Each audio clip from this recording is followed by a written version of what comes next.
大家晚安，我是卡皮桑。提到 LV， 很多人的脑海里第一时间浮现的是满版的 monogram 老花图腾，或者是香榭丽舍大道上排队的人潮。但在这些符号背后， LV 其实是一个关于离开与抵达的故事。我们的故事要从1835年说起。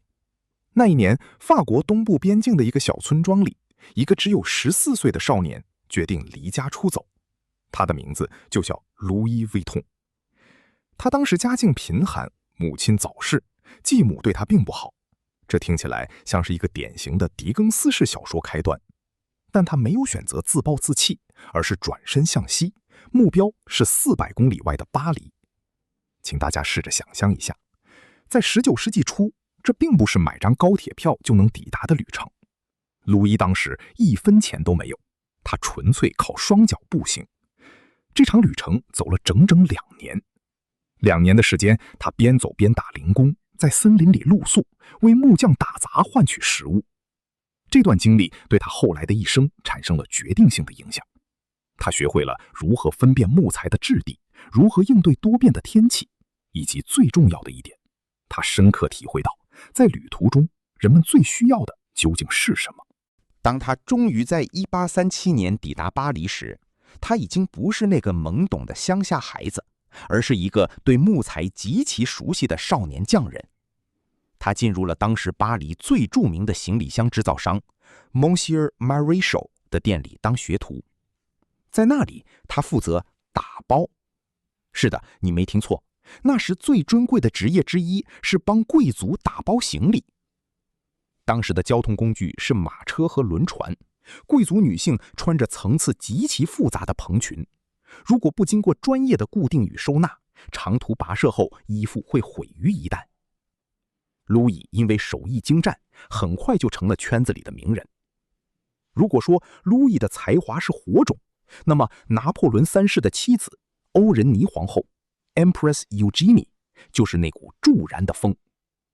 1853年，路易被任命为皇后的私人御用包装师，这是一个极高的荣誉，也让他得以近距离观察上流社会的旅行需求。在那之前，行李箱的顶部通常是圆弧形的。为什么呢？因为当时的马车或甲板上，雨水需要顺着圆弧流下来，以防渗漏。但圆弧顶有一个致命的缺点，它们不能堆叠。随着蒸汽火车时代的来临，旅行变得更加普遍且密集，空间利用率变得至关重要。1854年，路易斯在巴黎卡普西纳街 Rue Neuve des Capucines 开了自己的店。他做了一个在当时看起来离经叛道的决定，他发明了平顶行李箱。为了防雨，他不再使用沉重的皮革，而是发明了一种经过药水浸泡过的防水帆布 Gris Trianon。这种箱子不仅轻便坚固，最重要的是它们可以像积木一样层层叠起。这是一场关于空间几何学的旅行革命。我常在想，路易斯当年在森林里跋涉2年时，如果他能拥有一个这样轻便的箱子，他的旅程会不会轻松一些？或许正是因为他自己吃过苦，他才更能懂得如何让后人的旅程变得优雅。LV 很快就红了，但也很快就遇到了所有的原创者都会遇到的问题——抄袭。为了防止仿冒，路易威同的设计经历了几次演变。最早是纯灰色帆布，后来变成了红白条纹，再后来变成了我们现在熟悉的深浅咖啡色相间的棋盘格达米耶。大家可能不知道，达米耶其实比 monogram 老花图腾更早出现。然而，真正让 LV 走向神坛的是路易的儿子 George Vuitton。在父亲过世后的1896年，George 为了纪念父亲，设计了那款震惊世界的图腾：圆形包围的4瓣花，凹面菱形包围的4角星，以及最核心的 LV 缩写。这个图腾深受当时欧洲盛行的东方主义和日本家徽设计的影响，这在当时是非常前卫的。在那个年代，把自己的缩写印在产品表面是一件很张扬的事情。但George很有远见，他意识到品牌不仅仅是质量，更是一种身份的认同。Monogram 的出现标志着 LV 从一个功能性工坊正式转型为一个奢侈品牌。如果不聊聊 LV 的锁，那这场知性之旅就不完整。在19世纪末，火车大道是非常猖獗的，旅客在行李箱里装满了财物，却时常遭遇破门而入。1886年，George Vuitton 发明了一种名为不对称锁头 Tumbler Lock 的专利设计。这种锁的原理极其精准，每一把锁的钥匙都是唯一的。George 甚至在报纸上公开挑战当时著名的逃脱大师胡迪尼 Harry Houdini， 请他尝试在不损坏箱子的情况下解开这把锁。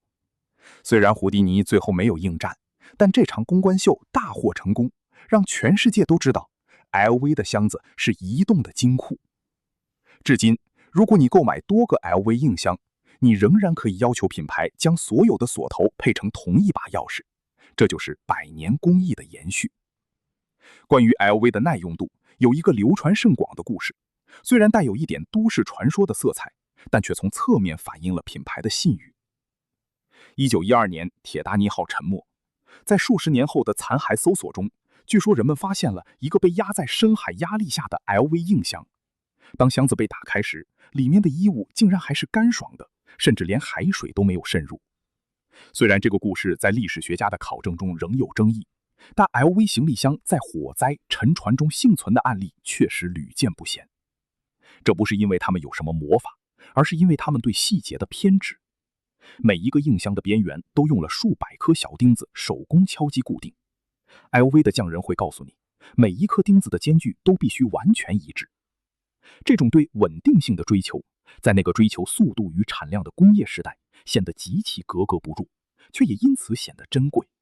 进入20世纪，交通工具再次发生变革，汽车与飞机的出现，让人们不再需要像大衣柜一样的硬行李箱，转而追求更柔软、更随身的提包。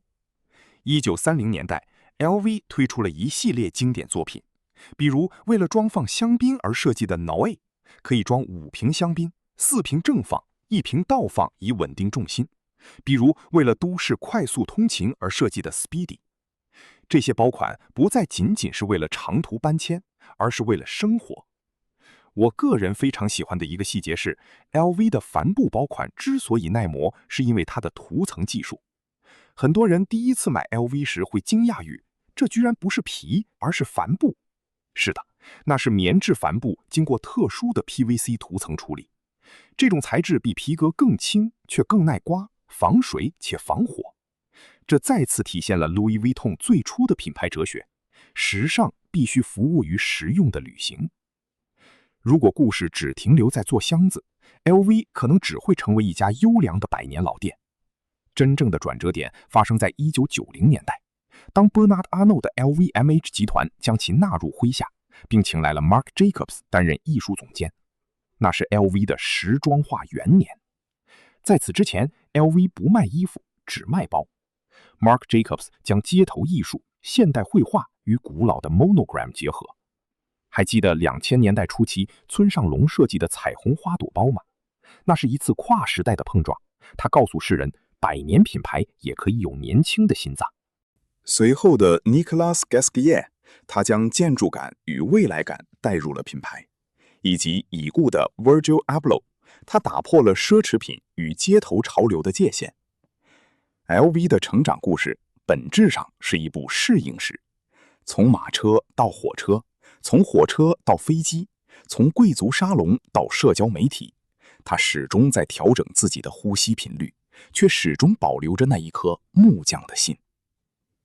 深夜的时间总是过得特别快，我们回顾了这200多年的历史，从那个在森林里露宿的少年，到如今产值惊人的时尚巨头。其实LV 的成功并不是因为它的价格昂贵，也不是因为它的标志显眼。我认为 LV 真正让人着迷的是它对旅行这件事的敬畏感。在路易威通的哲学里，旅行不是从 A 点到 B 点的移动，而是一种自我探索的过程。而你的行李箱是你旅途中唯一的家。当我们在谈论奢侈品时，我们往往在谈论物质。但今晚，我希望大家看到的是那种一辈子只做一件事的匠人精神。即使现在我们大多数人买不起几十万台币的硬型行李箱，但当你触摸到那一块 monogram 帆布时，你触摸到的是200年前那个少年脚下的泥土，和他心中对远方的渴望。晚安，各位，祝大家今晚都有一个关于远行的好梦。我们明天见。